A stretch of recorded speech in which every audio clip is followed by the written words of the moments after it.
Assalamualaikum warahmatullahi wabarakatuh. Nama saya Muhammad Hasrul Sani bin Zakaria. Nama metrik D20191087492. Dalam video ini saya akan mengupas tentang perbandingan di antara teori kebenaran struktural, paradigmatik dan teori kebenaran performatif. Kebenaran adalah satu konsep yang abstrak. Apabila kita menyetujui sesuatu perkara, maka kita akan mengatakan perkara itu benar ataupun mengakui perkara itu membawa kebenaran. Di dalam konsep falsafah ilmu, terdapat beberapa aspek yang boleh dibincangkan, iaitu ontologi, epistemologi dan aksiologi. Pada video ini saya akan memberi penekanan kepada epistemologi yang berkait dengan teori ilmu pengetahuan dengan teori dan berkait juga dengan teori kebenaran. Epistemologi ialah aspek yang membahaskan segala isu yang menjadi permasalahan kepada ilmu pengetahuan. Dalam epistemologi, ianya turut membahaskan kebenaran pengetahuan di mana iaitu berkaitan dengan topik yang saya akan kupas dalam video ini, iaitu perbandingan di antara teori kebenaran struktural, paradigmatik dan teori kebenaran performatif. Bagi teori kebenaran struktural paradigmatik, ianya ialah suatu teori yang menyatakan bahawa sesuatu teori itu benar jika ianya berdasarkan kepada paradigma ataupun perspektif tertentu dan ada komuniti ilmuwan yang mengakui ataupun menyokong paradigma atau perspektif tersebut. Paradigma ialah sesuatu yang dimiliki bersama oleh anggota-anggota sesuatu masyarakat sains, atau dengan erti kata lain, perspektif yang sama yang dimiliki oleh masyarakat sains. Teori struktural paradigmatik juga menunjukkan kepelbagaian individu dalam penerapan nilai-nilai bersama yang mampu bergabung dengan fungsi-fungsi utama ilmu pengetahuan. Pengujian suatu perspektif terjadi setelah wujudnya kegagalan yang berterusan dalam menyelesaikan masalah. Teori struktural paradigmatik ini juga menyatakan bahawa teori baharu yang mampu menyelesaikan masalah akan menjadi keutamaan ataupun menjadi penerimaan kepada masyarakat sains. Teori struktural paradigmatik juga menjelaskan bahawa perubahan dalam paradigma yang lama kepada paradigma yang baharu merupakan pengalaman dan perubahan yang tidak dipaksa. Suatu perdebatan antara paradigma bukanlah mengenai kemampuan untuk menyelesaikan masalah, tetapi paradigma yang manakah mampu mendatangkan pedoman ataupun nilai dalam menyelesaikan pelbagai masalah. Contohnya, teori ini digunakan dalam perbahasan di Dewan Rakyat bagi mencari solusi dan dalam menyelesaikan masalah rakyat dan membangunkan negara. Bagi teori kebenaran performatif pula, teori ini adalah kebenaran yang diputuskan oleh pemegang autoriti tertentu yang menjamin kehidupan sosial yang berperaturan, tertib dan stabil. Masyarakat beranggapan perkara yang benar adalah perkara yang diputuskan oleh pihak berkuasa tertentu, walaupun keputusan ini sering bertentangan dengan bukti empirika. Contoh yang boleh saya gambarkan di sini ialah penetapan 1 Syawal.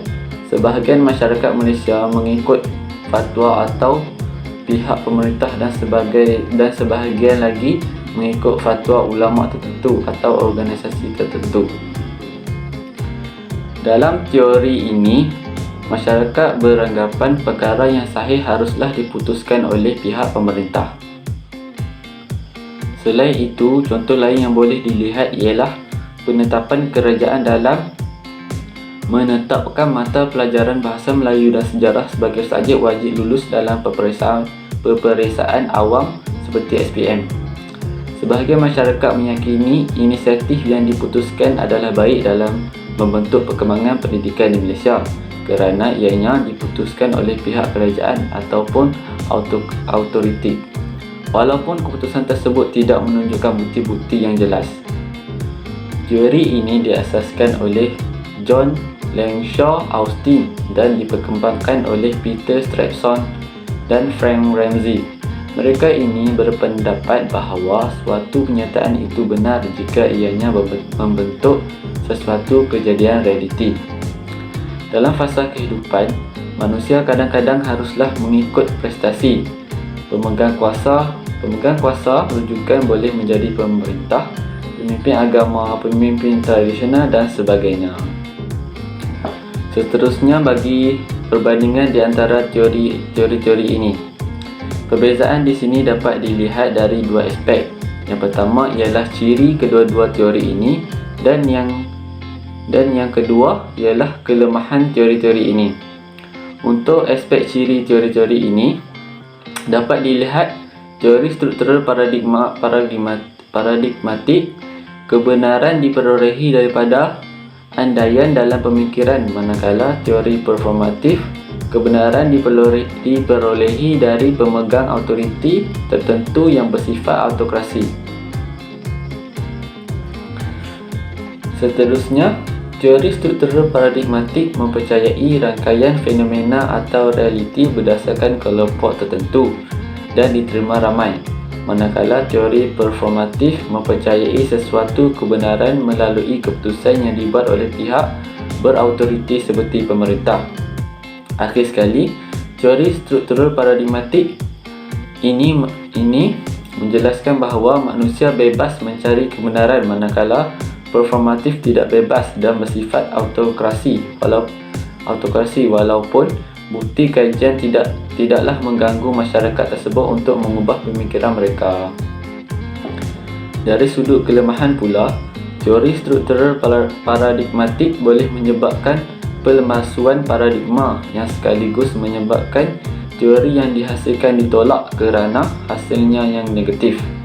Bagi performatif pula, ianya tidak mendidik masyarakat berfikiran secara kritis dan rasional kerana ianya bersifat autokrasi dan perlu mengikut arahan pemerintah.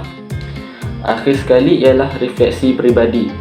Sejujurnya, agak sukar untuk saya memahami teori-teori ini kerana ianya memerlukan kajian yang agak mendalam dan menyebabkan saya perlu mendalaminya dengan cara membuat research di internet dan membaca berulang kali nota-nota berkaitan dengan falsafah ilmu. Namun, teori-teori ini mempunyai kelebihan tersendiri kepada kita, para mahasiswa, dalam menjalani kehidupan dan melangkah ke alam pekerjaan nanti. Itu saja dari saya. Sekian, terima kasih.